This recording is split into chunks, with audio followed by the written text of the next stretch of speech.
नमस्कार. श्री अरविंद विचार मंच या यूट्यूब वाहिनीद्वारा आपण श्री अरविंदांच्या तत्वज्ञानातला मूलभूत विचार म्हणजे त्यांचं गीतेवरील निबंध या पुस्तकाचा विचार करतो आहे. त्यावर काही संवाद साधायचा, मी आपल्याशी संवाद साधायचा प्रयत्न करते आहे. आज 24 डिसेंबर. आज या उपक्रमाला 1 वर्ष पूर्ण झालं. गेल्या वर्षी 25 डिसेंबर 2020 शुक्रवार गीता जयंती होती आणि त्या निमित्तानं आपण या विचारांचा मागोवा घ्यायला सुरुवात केली. वर्षभराचं सातत्य आणि प्रत्येक व्याख्यानाला किमान 100च्या वर श्रोते आणि या वाहिनीला जवळजवळ 1500 सबस्क्रायबर, ही खूप आनंदाची गोष्ट वाटते. बरं वाटतं ह्या सगळ्याचा विचार करून. तरी दर आठवड्याला सातत्याने 100च्या वर लोक जेव्हा ऐकतात आहे, म्हणजे सरासरीने 100 म्हटलंय मी, कितीतरी जास्त असतात, कधी कमी असतात, परंतु तसे 100च्या वर श्रोते जेव्हा हे ऐकत असतात तेव्हा कुठेतरी असं वाटतं की नाही, ह्या विचारांचा जो आपण मागोवा घेतोय, जो धांडोळा घेतो आहे, किंवा या विचारांवर एक संवाद छोटासा साधण्याचा प्रयत्न करतोय, ते कुठेतरी बरं होतंय. कारण सांगते की याचं सर्वात महत्वाचं कारण याचं असं आहे की एक सर्वसामान्य समजूत अशी आहे की श्री अरविंदांचं व्यातत्वज्ञान हे अतिशय कठीण, समजायला खूप अवघड, त्यांची भाषा ही खूप कठीण, त्यातून इंग्रजीतून मराठीत जे त्याचं भाषांतर झालेलं आहे त्यातले तर शब्द कळता पुरेवाट होते, इतके ते कठीण आहेत, अशी एक सर्वसामान्य समजूत आहे. आणि त्या समजुतीच्या पार्श्वभूमीवर जेव्हा सातत्यानं वर्षभर, त्यातही 1 महिना आपण विश्रांती घेतली होती मध्ये काही कारणासाठी, थोडा पहिले 10 निबंध झाल्यावर त्याच्यावर एकदा विचार करता यावा, त्यांना सलग ते ऐकता यावे, या एका विचाराने 1 महिनाभर आपण थांबलो होतो. तरीही त्यानंतर पुन्हा सुरू झालेलं आहे आणि या सुरू झालेल्या व्याख्यानाला इतका चांगला प्रतिसाद मिळतोय, याचा आयोजकांना सुद्धा आणि मला सुद्धा खूप आनंद होतोय. त्यानिमित्तानं आपणा सगळ्यांना मी मनापासून धन्यवाद देते. हे वर्ष संपलं आणि ते संपता आपले फक्त 16 निबंध पूर्ण झाले. आज आपण 17वा सुरू करतोय, म्हणजे आपल्याला 48 निबंध पूर्ण करायचे आहे. म्हणजे आता 3 वर्ष आपल्याला याला लागतील की काय, म्हणजे आणखी 2 वर्ष याचा आपल्याला विचार करायचा आहे. आणि आता लागले तर त्याला काही पर्याय नाही, कारण की हा काही अभ्यासक्रम नाही, पाठ्यक्रम नाही आहे की वर्षभराच्या आत आपल्याला पूर्ण करायचं आहे, त्याच्यावर आपल्याला परीक्षा द्यायची नाही आहे. एक विचार सखोलपणे आपल्याला करता येतो का, एखाद्या पुस्तकाचा सखोल अभ्यास करणं आपल्याला कितपत शक्य आहे हे बघण्याचा विचार होता आणि म्हणून ते सुरू केलं. बरेचदा असं वाटलं की आठवड्याभराचं हे न करता एका आठवड्यात 2 किंवा 3 व्याख्यानं घेऊन आपण हे लवकर संपवू शकतो, परंतु हे संपवायचं नाहीये. पुन्हा मी म्हणते की हा पाठ्यक्रम नाहीये, हा संपवायचा नाहीये आणि ते संपवायची घाई पण करायची नाहीये. तरीही जर वाटलं तर आपण ते तसं करू पण शकतो. तो काही विशेष महत्त्वाचा मुद्दा नाही आहे. पण त्या चिंतनाकरता जेवढा वेळ आपल्याला आवश्यक असतो तेवढा वेळ घेता यावा म्हणून आयोजकांनी दर आठवड्याला असा एक व्याख्यान, एक विचार असा घेतलेला आहे. आणि म्हणून आपण ती एक संकल्पना एकेका आठवड्याला पूर्ण करत असतो. त्याप्रमाणे ते एका निबंधाची जी एक संकल्पना असते ती संकल्पना पूर्ण होते. मागच्या निबंधामध्ये 16व्या निबंधामध्ये अवताराची संकल्पना, अवताराची प्रक्रिया, अवतार कसे नेमकं अवतार कशाला म्हणायचं आणि ते कसे उत्पन्न होतात किंवा कसे जन्म घेतात याबद्दल विचार केला होता. आता इथून पुढे हे सगळे निबंध आहेत ते याच्याशी इतके संलग्न आहेत की आपण त्याच विषयाचा धागा पुढे नेतोय की काय असं वाटतं. आणि खरंच नेत असतो, कारण एकच विषय याच्यातनं मांडायचा, गीतेचं तत्वज्ञान हेच मांडायचं श्री अरविंदांना. तर आता हा जो विषय आहे किंवा हा जो निबंध आहे त्याचं शीर्षक आहे दिव्य जन्म आणि दिव्य कर्म. जेव्हा अवतार म्हणतो किंवा अवतारे पुरुष म्हणतो, विभूती म्हणतो, तेव्हा त्यांचा जो जन्म आहे तो दिव्य जन्म आहे आणि त्यांनी केलेली कर्म ही दिव्य कर्म आहेत. ती समजून घेताना आपल्याला याच्यामध्ये विचार करायचा आहे. म्हणून मी म्हटलं की कठीण तत्वज्ञान, कठीण भाषा हा विचार आपल्या मनामध्ये उगाचच दृढ झालेला असतो. खरं म्हणजे त्यांची भाषा, त्यांचं तत्वज्ञान हे कठीण नाही आहे. कठीण अशासाठी नाही आहे की आपण त्या पातळीपर्यंत, त्या भाषेच्या, त्या विचारांच्या पातळीपर्यंत स्वतःला हळूहळू नेत जायला पाहिजे आहे. नाहीतर मग त्याला काही अर्थच असणार नाही. जेव्हा आपण एका इयत्तेतून दुसऱ्या इयत्तेमध्ये प्रवेश करतो त्यावेळेला आधीची इयत्ता पूर्ण करून त्याच्या पुढचं आपल्याला घ्यायचं असतं, त्याच्या पुढचं आपल्याला शिकायचं असतं, हे मनात गृहीत धरूनच करतो. खूपदा मी माझ्या शैक्षणिक कार्यामध्ये म्हणजे नोकरीमध्ये म्हणूया, प्रवासामध्ये अनेकदा हा अनुभव आला की अभ्यासक्रम बदलतो. 10 वर्ष झाली की अभ्यासक्रम बदलतो. आता प्रत्येक वेळेला तो अभ्यासक्रम बदलला की चर्चा होते आणि नवीन अभ्यासक्रम आता तो कठीण आहे, मागच्यापेक्षा कठीण आहे का मागच्यापेक्षा सोपा असतच नाही, हा नवीन अभ्यासक्रम कठीण आहे, किचकट आहे, काहीतरी वेगळाच आहे, अशी एक चर्चा सुरू होते. शिक्षकांमध्ये सुद्धा याची चर्चा सुरू होते. प्रत्येक वेळेला मला असं वाटतं की आपण हा नवीन अभ्यासक्रम की हा शब्दप्रयोग कशासाठी करतोय? आपल्यासाठी. कारण आपल्याजवळ जुना अभ्यासक्रम म्हणजे 7व्या वर्गाचा अभ्यासक्रम बदलला असेल किंवा 9व्या वर्गाचा अभ्यासक्रम बदलला असेल तर आपण जो जुना अभ्यासक्रम शिकवलेला आहे तो आपल्या मनात आहे आणि म्हणून आपल्यासाठी हा नवीन आहे. विद्यार्थ्यांसाठी तर प्रत्येकच वर्षी येणारा तो अभ्यासक्रम नवीनच असणार आहे. मग तुम्ही 10 वर्ष शिकवत असलेला असो किंवा आज बदललेला असो, त्याच्यासाठी तो प्रत्येक नवीनच आहे, त्याच्यासाठी ती संकल्पना नवीनच आहे. कारण त्यांच्यासाठी त्या इयत्तेचा जुना अभ्यासक्रम अस्तित्वातच नाहीये. त्या इयत्तेत ते पहिल्यांदा पाऊल टाकतात आहे, त्यामुळे प्रत्येकाला ते नवीनच आहे. मग वरच्या इयत्तेत जात असताना त्यांची आकलन क्षमता वाढलेली आहे हे गृहीत धरलेलं असतं, त्यांच्या बुद्धीची ग्रहण क्षमता गृहीत धरलेली असते आणि ही ग्रहण क्षमता गृहीत धरूनच त्या पिढीसाठी ते तयार केलेलं असतं, त्या इयत्तेसाठी तयार केलं असतं. तसं श्री अरविंद हे द्रष्टे होते, त्यांनी पुढच्या पिढीसाठी हे सगळं मांडलेलं आहे. आणि पुढची पिढी ही अधिक आकलन क्षमता असणारी, अधिक ग्रहण क्षमता असणारी, अधिक बौद्धिक क्षमता असणारी आणि अधिक सामंजस्य असणारी असेल असं गृहीत धरून त्यांनी केलेलं आहे. आज सुद्धा आपण म्हणतो ना नवीन पिढी किती शार्प आहे, छोटे छोटे मुलं किती सहजतेने आपला हे असतो लॅपटॉप किंवा काय जे काय असतं ते हे करू शकतात, अगदी सहजतेने मोबाईल हाताळतात, सहजतेने ते कॉम्प्युटर हाताळतात आणि ते जितकं काही जशा पद्धतीने ते करू शकतात तशा पद्धतीने आपण सुद्धा करू शकत नाही. आपल्याला आपल्या नातवांकडनं शिकायला लागतं की अरे बाबा हे सांग इथून आता पुढे कसं करायचंय. कारण नव्या पिढीची सुरुवात ही जुन्या पिढीच्या पूर्णतेपासून असते. इथपासून तिथपर्यंत पूर्ण गेल्यानंतर पुढची पिढी आलेली आहे, म्हणजे ही पूर्णता, ही पक्वता, हे सगळं त्यांच्यामध्ये आलेलं असतं बौद्धिक क्षमतेच्या दृष्टीनं. आपण या दृष्टीनं बघत गेलो तर मग जेव्हा श्री अरविंदांचं तत्वज्ञान वाचायची वेळ येते किंवा त्यांचे विचार, त्यांची भाषा समजून घ्यायची वेळ येते त्यावेळेला आपल्या लक्षात येतं की त्यांची भाषा कठीण नाहीये, आपली पातळी कमी आहे. आपली पातळी कमी आहे. आपण ज्या ठिकाणी आहोत त्याच्यापेक्षा आपली पातळी आपल्याला वाढवायला हवी आहे. आपल्याला तिथपर्यंत पोहोचण्यासाठी आपल्याला वर चढायला हवंय आणि म्हणून आपण प्रयत्न करायला हवेत. त्यांची भाषा सोपी करणं हा उपाय नाहीये.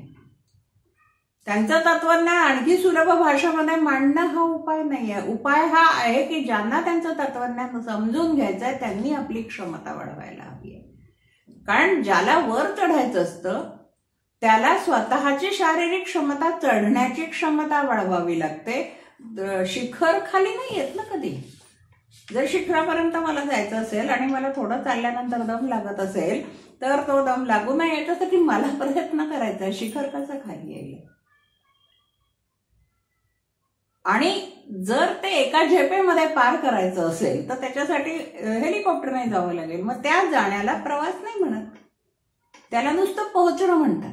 इथून निघायचं आणि तिथं पोहोचायचं हा प्रवास आहे. आणि जेव्हा प्रवास असतो त्यावेळेला प्रत्येक पाऊल महत्वाचं असतं. एकेका पावलागणिक आपण पुढे जात असतो, एकेका टप्प्याने आपण पुढे जात असतो. आणि या टप्प्याने पुढे जात असताना आता ह्या पुढच्या निबंधामध्ये दिव्य जन्म आणि दिव्य कर्म ही संकल्पना श्री अरविंदांनी आपल्यासमोर मांडलेली आहे. मागच्या निबंधात म्हणजे 16व्या निबंधात आपण अवताराची प्रक्रिया बघितलेली आहे. तो जेव्हा संपला आहे त्या निबंधाचा शेवट जो झालेला आहे त्याच्यामध्ये अवताराची प्रक्रिया बघितली. आणि या प्रक्रियेमुळे अवतार धारण करतो म्हणजे परमेश्वर दिव्यतेत येतो. त्याची दिव्यता मानवामध्ये परमेश्वराच्या पर्यंत पोहोचते. आणि हा जो अवतार आहे हा बाह्य आणि आंतरिक अशा 2 रूपांनी होत असतो. हे आपण त्याच्यामध्ये बघितलं होतं. मानवात दिव्य आत्मतत्वाची अभिव्यक्ती, मनुष्यामध्ये दिव्य अशा आत्मतत्वाची अभिव्यक्ती आजवर ज्या क्रमाने झालेली आहे तो क्रम आपण अवताराच्या प्रक्रियेत बघितला. प्रक्रिया हे क्रम असतो. प्रक्रियेचा अर्थच ते एका पाठोपाठ एका गोष्ट होत असते. तर ती प्रक्रिया काय आहे? कोणता क्रम बघितला होता आपण? तर पहिल्यांदा मानवी मनामध्ये किंवा मानवामध्ये म्हणूया आपण, मानवामध्ये आध्यात्मिक सत्य व्यक्त होतं.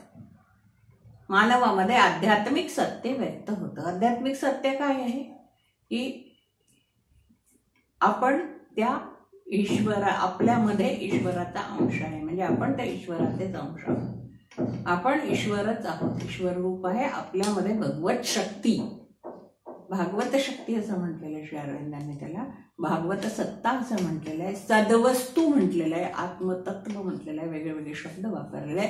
ही आपल्यामध्ये स्थित असते आणि ती आपल्यामध्ये कायम आहेच.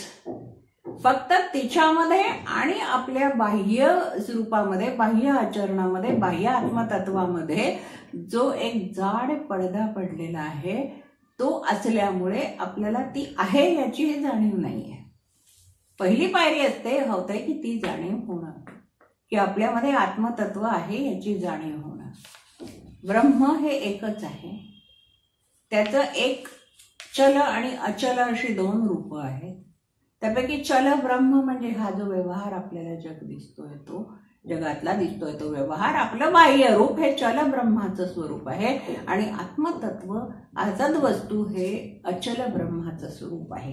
ते आंतरिक रूप आहे आणि हे बाह्य रूप आहे. तर पहिल्या प्रथम आध्यात्मिक सत्याची जाणीव होणं, याची जाणीव होणं की आपल्यामध्येच ईश्वरी सत्ता अस्तित्वात आहे, ही जाणीव होणं ही पहिली पायरी. मग त्या सत्याची जाणीव झाल्यानंतर त्याप्रमाणे त्या सत्याची, त्या ईश्वरी तत्वाची मानसिक आणि शारीरिक अभिव्यक्ती होणं म्हणजे ते सत्य व्यक्त होणं. मानसिक स्वरूप पातळीवर आणि बाह्य पातळीवर शारीरिक पातळीवर व्यक्त होणं. म्हणजे ही जाणीव झाल्यानंतर आपण त्या सत्तेचा अंश आहोत, आपल्यामध्ये ती स्वतः स्थित आहे ह्याची जाणीव मानसिक पातळीवर पण होणं आणि शारीरिक पातळीवर पण होणं, सतत त्याने ती जाणीव होत असणं.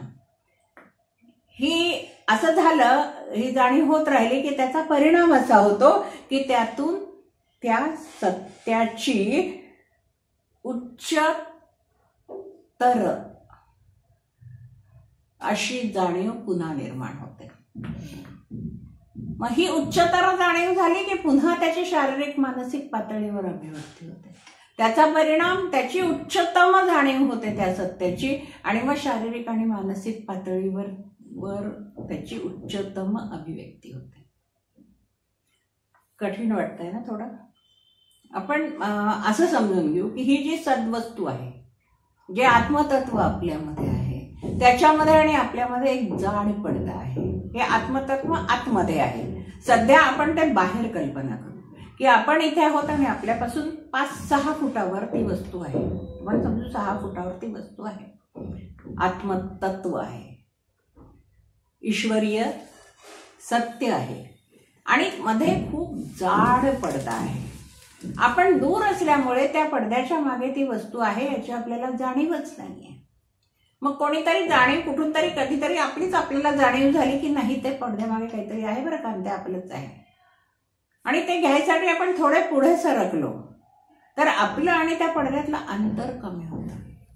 ते अंतर कमी झाल्याबरोबर त्याच्या मागे काहीतरी आहे, काहीतरी असलं पाहिजे, एक पुसटशी जाणीव निर्माण होते.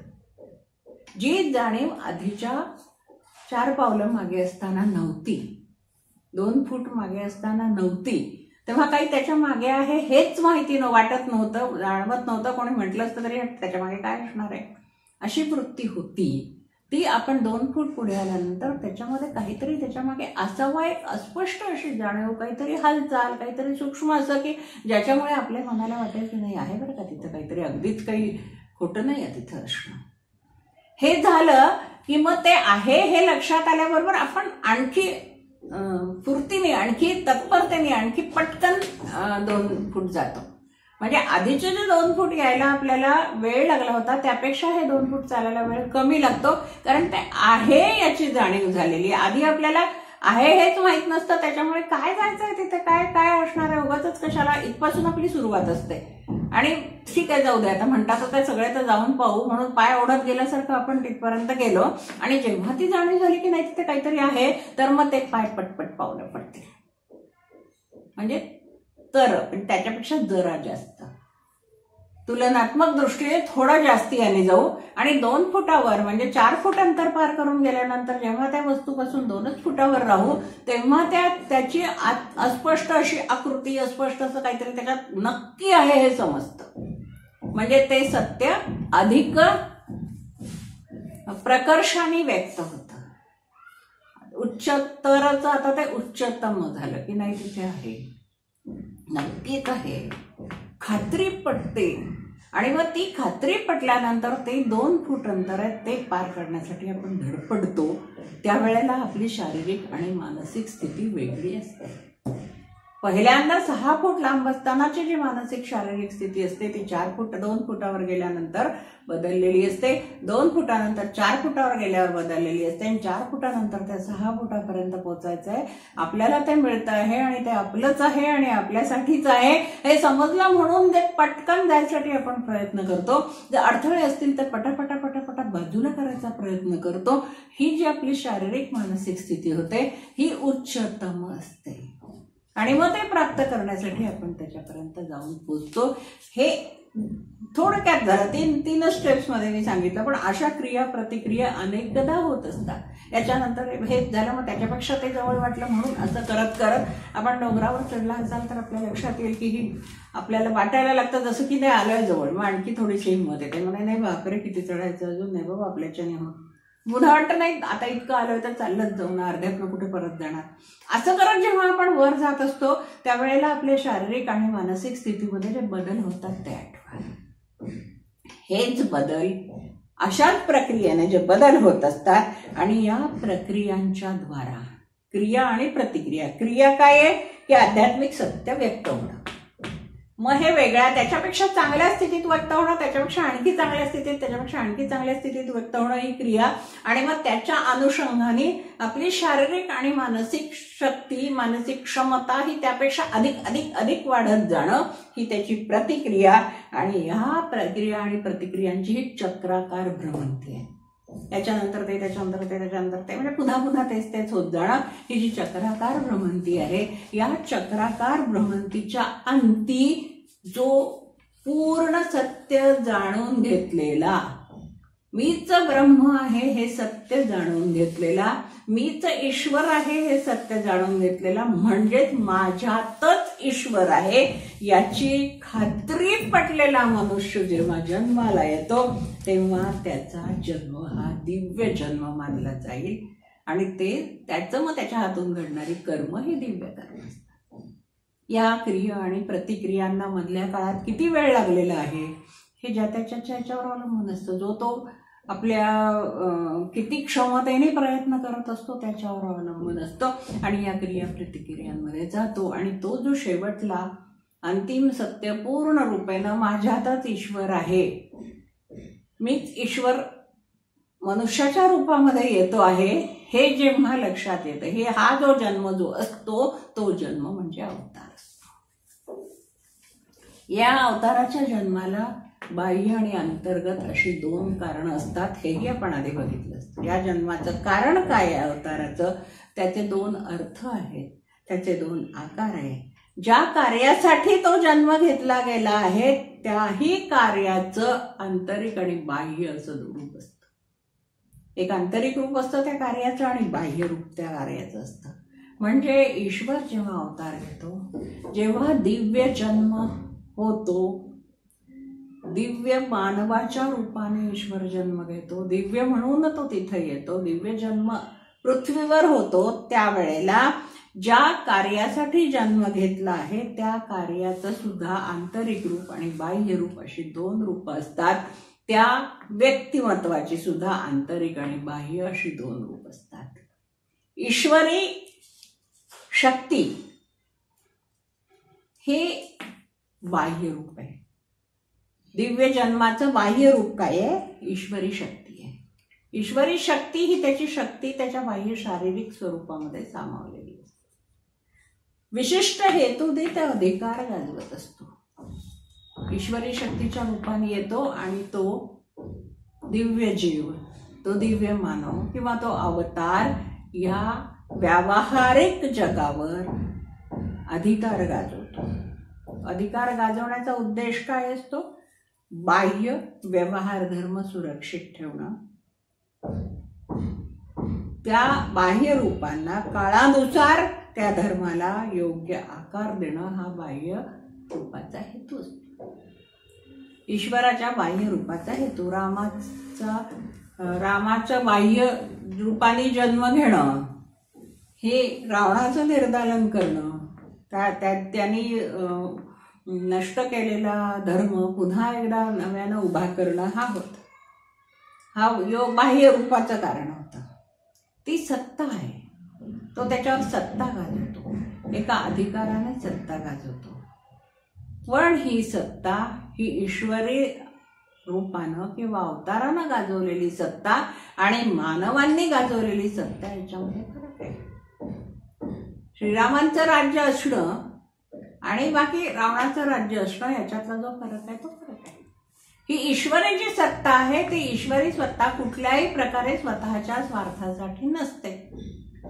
राज्य हे करून जिंकून घेऊन रावणाचं राज्य आपल्या राज्याला जोडलेलं नाहीये, त्याच्यावर अधिकार गाजवला नाही, तिथे आपले अधिकारी ठेवून ते माझ्या वतीने इथं राज्यकारभार करतील असं म्हटलेलं नाही. कृष्णाने सुद्धा जेवढ्या अवतारामध्ये जेवढ्या राजांना धडा शिकवण्यासाठी त्यांच्यावर आक्रमण केली, तिथे राज्य त्यांच्या मुलांना वारसांना अमक्यांना तमक्यांना देऊन टाकलेली आहे. स्वतः त्या ठिकाणचा तो राजा चाललेला नाही. हे बाह्य रूपात आहे. म्हणजे ती सत्ता गाजवायची आहे. ही सत्ता जी गाजवायची आहे ही सत्ता कशासाठी गाजवायची आहे की व्यवहार धर्म सुरळीत चालावा म्हणून. आपण उदाहरण घ्यायचं झालं तर आपल्या घरचं घेऊ शकतो. आपलं घर असतं एवढंसं, त्या घरावर सर्वात पहिल्यांदा आईवडिलांची सत्ता असते. आईवडिलांची सत्ता असते. आपल्या समाजावर समाजातल्या मोठ्या माणसांची सत्ता असते, जे काही समाज धुरीण आपण म्हणतो ते, आणि म्हणजे शासनाची म्हणूया आपण. पूर्वीच्या काळी राजे होते म्हणून राजाची सत्ता असायची. पण ही जी सत्ता आहे, आईवडिलांची जी घरामध्ये सत्ता आहे, जे नियम आईवडिलांनी मुलांसाठी तयार केलेले आहे ते त्यांच्या स्वार्थासाठी नाही आहे, ते मुलांच्या भल्यासाठी, त्यांच्या कल्याणासाठी. समाजाचे नियम तयार केलेले ते समाजाच्या कल्याणासाठी. त्यांनी त्याच्यात कोणाचा स्वार्थ साधला जाणार नाही. वाहतुकीचा नियम आहे तो तुमचा जीव, सामान्य माणसाचा जीव वाचावा म्हणून आहे. त्यांनी दुसऱ्या कोणाला तरी त्याच्यातनं फायदा मिळणार आहे अशासाठी नाही आहे. हा व्यवहार धर्म आहे जो, त्याचं संरक्षण व्हावं, आत्मरक्षण व्हावं हा त्याच्यामागे उद्देश आहे. त्याच्यामागे स्वार्थ नाही. आपल्या समाजाच्या नेत्यांनी निवडून यायचं आहे, तो जगाचा व्यवहार सुरळीत चालावा, आपल्या समाजाची घडी नीट बसलेली असावी अशासाठी आहे. ते स्वतःची तुंबडी भरण्यासाठी किंवा स्वतःच्याच पुढच्या 7 पिढ्यांनी बसून खावं यासाठी नाही. हे सत्य आहे. प्रत्यक्षात काय याच्यावर आपण न बोललेलंच बरं. ही तरतूद त्याच्यासाठी केलेली नाही आहे. कारण तसं जर फक्त असतं, फक्त एवढंच काम असतं ईश्वरी शक्तीकडे की बाह्य जगावर नियंत्रण ठेवणं आणि व्यवहार धर्म वाढवणं, हे राजकीय शासनाचं जे काम असतं तेच काम असतं, तर ते आणि अवतार याच्यामध्ये फरकच राहिला नसता. ईश्वरी शक्तीचा जो अवतार आहे तो आणि सर्वसामान्य माणूस याच्यामध्ये फरकच राहिला नसता. त्या ठिकाणी श्री अरविंद असं म्हणतात आहे,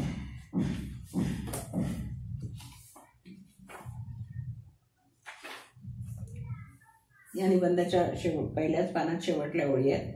मानवातील व्यावहारिक दृष्टीला अशी कल्पना करण्याचा मोह पडतो की ईश्वर अवतार घेतो तो केवळ बाह्य विश्वात एखादे महान कार्य घडवण्याकरता घेत असतो. बाह्य विश्वामध्ये एखादं महान कार्य, रावणाचा वध करणे, कंसाचा वध करणे, कार्तवीर्यार्जुनाचा वध करणे यासाठी घेत असतो, अशी एक असं समजण्याचा आपल्याला मोह होऊ शकतो. तो मोह होऊ नये म्हणून श्री अरविंद म्हणतात, ही व्यवहारवादी कल्पना चुकीची आहे. बाह्य कृतीला काय, बाह्य घटनेला काय स्वतंत्र किंमत मुळीच असत नाही. या कृतीमागे, या घटनामागे कोणती शक्ती आहे, कोणता विचार आहे ते पाहून या बाह्य कृतींचे व घटनेचे मूल्य ठरवायचे असते व ठरवले जाते. अंतरंगातील विचार ही मुख्य वस्तू आहे. या विचाराची सेवा करणे हे शक्तीचे काम आहे आणि बाह्य कृती किंवा घटना ही केवळ अंतरंगातील विचारांचे व त्याच्या सहाय्यक शक्तीचे प्रतिनिधित्व करणारे प्रतीक असते. त्याला केव्हाही स्वतंत्र मूल्य नसते. स्वतंत्र मूल्य असत नाही. हे बाह्य रूप झालं. अवतार किंवा ईश्वरीय शक्तीचं हे बाह्य रूप झालं, जे बाह्य कारणासाठी करायचं असतं. पण त्या रूपाला म्हणजे त्यांनी केलेल्या कार्याला आणि त्या गोष्टींना काही फारसा अर्थ नाही. कारण ते कार्य कशासाठी केलेलं आहे याचा मागचा विचार महत्वाचा आहे आणि तो महत्वाचा विचार देणं याच्यासाठी ते म्हणतात आहे की त्याच्यासाठी त्या कार्याचं आंतरिक रूप, त्या शक्तीचं आंतरिक रूप, त्या अवताराचं आंतरिक रूप काय आहे हे समजून घेणं आवश्यक आहे. आणि हे आंतरिक रूप महत्वाचं आहे.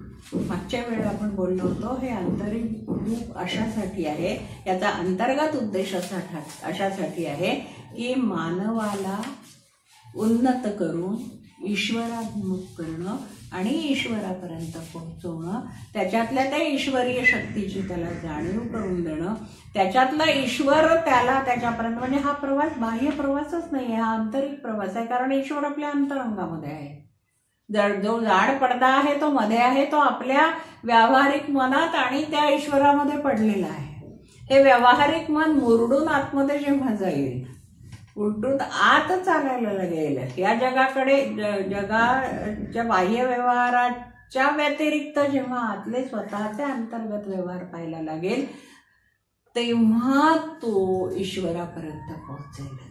स्वतःतलाच ईश्वर त्याला दिसेल आणि हा स्वतःतलाच ईश्वर दिसण्यासाठी त्याला जे सहाय्य हवं आहे, जी मदत हवी आहे, ती मदत करण्यासाठी दिव्य जन्म असतात. ईश्वराभिमुख करून मानवाला ईश्वराभिमुख करणं, त्या प्रवासाचा आरंभ करणं की त्यानं ईश्वराकडे गेलं पाहिजे अशी इच्छा त्याच्या मनामध्ये निर्माण करणं, या प्रवासात मानवाची पिछेहाट होऊ न देणं, त्याला थांबावं लागू नये मानवाचा ईश्वराभिमुखतेकडे चालला असलेला प्रवास परागतीनं बाधित होण्यापेक्षा, परागतीनं थांबण्यापेक्षा, नष्ट होण्यापेक्षा त्याची अधिक जोरदार प्रगती करत तो पुढे जावा, हा दिव्य धर्म आहे. तो व्यवहार धर्म होता, हा दिव्य धर्म आहे. हा दिव्य धर्म सांभाळणं, या दिव्य धर्माची जोपासना करणं हा धर्मरक्षणाचा खरा अर्थ आहे. धर्मरक्षणार्थ जे आहे ते खरं अशा तऱ्हेने आहे. आत्माविष्काराच्या कार्यात, हे आत्माविष्काराचं कार्य म्हणजे अवरोहणाचं, वर चढत जाण्याचं कार्य आहे. त्याच्यात केवळ टिकून राहणं महत्वाचं नसतं, तर ऊर्ध्वमुख होऊन नव्या दमाने, नव्या सामर्थ्यानं कार्य करत राहणं महत्वाचं. हे जे नवीन सामर्थ्य आहे, नवीन जोम, नवीन उत्साह, हा सगळं मनुष्यात भरण्याचं कार्य जे करत असतं ते ईश्वरीय तत्व, ते त्याच्याच हृदयात आहे. पण ते आहे हे ओळखण्याची जी क्षमता त्याची गेलेली आहे, ती क्षमता त्याला पुन्हा मिळवून देणं आणि त्याला त्या प्रवासाकडे नेणं, त्याच्या उगमाकडे त्याला पुन्हा घेऊन जाणं, हा जो धर्म आहे, म्हणजे हे जे कर्तव्य आहे ते करण्यासाठी ईश्वर अवतार घेत असतो. दोन्ही दृष्टीने आपण जे पाहतो ते बाह्य अवतार जो आहे, दिव्य जन्म जो आहे, जो अवतार आहे, आणि जे दिव्य कर्म आहे म्हणजे अवताराचं कार्य आहे, ते फक्त बाह्य धर्माची स्थापना करण्याचं नाही किंवा दुष्टांना शासन करण्याचं नाही. प्रत्येक युगात धर्म हा शक्तिहीन होत असतो, दुबळा होत असतो, क्षीण होत असतो, नष्टप्राय व्हायला आलेला असतो. तो धर्म अधिक बलवान, जुलमी सत्ताधारी लोकांच्या तावडीतून सोडवून घेणं. कारण जेव्हा हा धर्म नष्टप्राय व्हायला गेला असतो तेव्हा अधर्म बलवान होतो, त्याचं पारडं जड होतं, तो ताकदवान होतो, शक्तिमान होतो, तो सत्ताधारी होतो, तो जुलमी होतो. आणि या सगळ्यांपासून धर्माची सुटका करणं, या अधर्मी वातावरणातून धर्म बाजूला काढून ठेवणं, धर्माचं पालन करणं आणि धर्माचं पालन करणाऱ्यांना संरक्षण देणं. शिवाय अधर्माचं